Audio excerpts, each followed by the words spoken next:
concentration and minor in cultural communication invites students to thoughtfully reflect on themselves, their relationships, and the worlds they live in by thoughtfully examining communication of identity, culture, and relationships, whether it is through conversations with friends, family stories, movies and film, or even social media.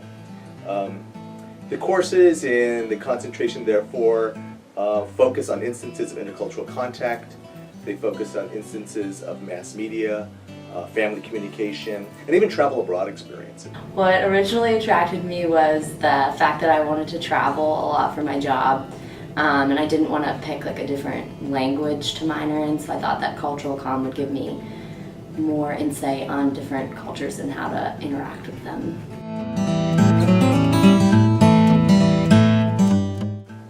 The ideal student is, first of all, curious. And most students would say, I'm curious about culture. But the ideal student is curious about themselves. They want to understand themselves better, and they want to understand the world that they live in. The ideal student is also self-motivated. They don't want to know about what do I need to do to get an A. They don't want to know what do I need to do in the project. Because how can you answer the question, what do I know to get an A in understanding myself? It doesn't make any sense. The ideal student is empathetic. He or she can communicate their feelings, but more importantly, he or she can also be open to hearing the feelings of others in the language and in the words that they use. And I would say the last trait is that the ideal student is resilient. They can bounce back. Sometimes when these projects don't go the way you want them to go, there's a tendency to collapse. And students need to be able to bounce back. They need to be bounced back from a cultural exchange that didn't work out well. They need to bounce back from a project that uncovered a story that they really didn't want to hear. They need to be able to bounce back to understanding how racism works in their own family. That requires resilience, self-motivation, curiousness, and a degree of empathy.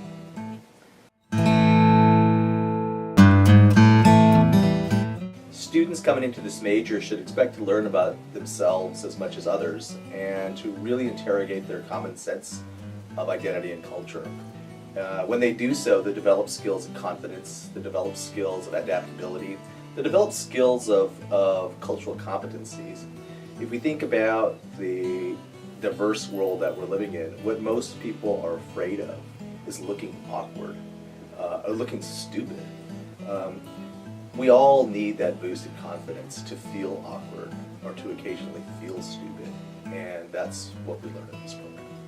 The major capstone project that I'm working on is looking at my own identity and how specific communication practices can form an identity. And I'm from Pittsburgh, so I'm looking at the themes of exclusion, resistance to change, and pride in one's lower working class identity.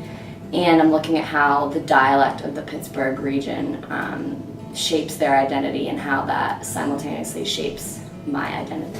Another interesting project that I was working on was my midterm for the same class, and it looked at how specific identities like gender are culturally constructed and that we're not born with a specific identity, rather other people give it to us through our everyday ritualistic communication with others. The typical student of cultural communication tends to choose one of three paths.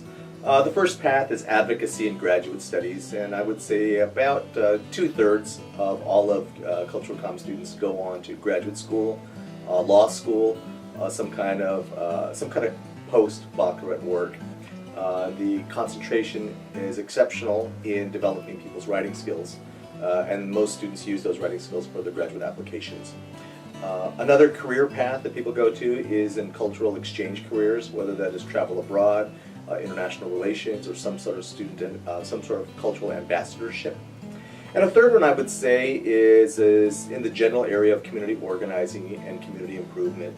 Most of the students who take this concentration have a strong concern to want to do better things for the community and help the community to do well. After college, I'm working at a real estate firm, and I think that the cultural communication concentration will help me in that basically I just learned a lot of how everyday communication kind of shapes who we are and the decisions that we make. So I think that just studying how powerful everyday discourse is will help me be successful as a real estate agent.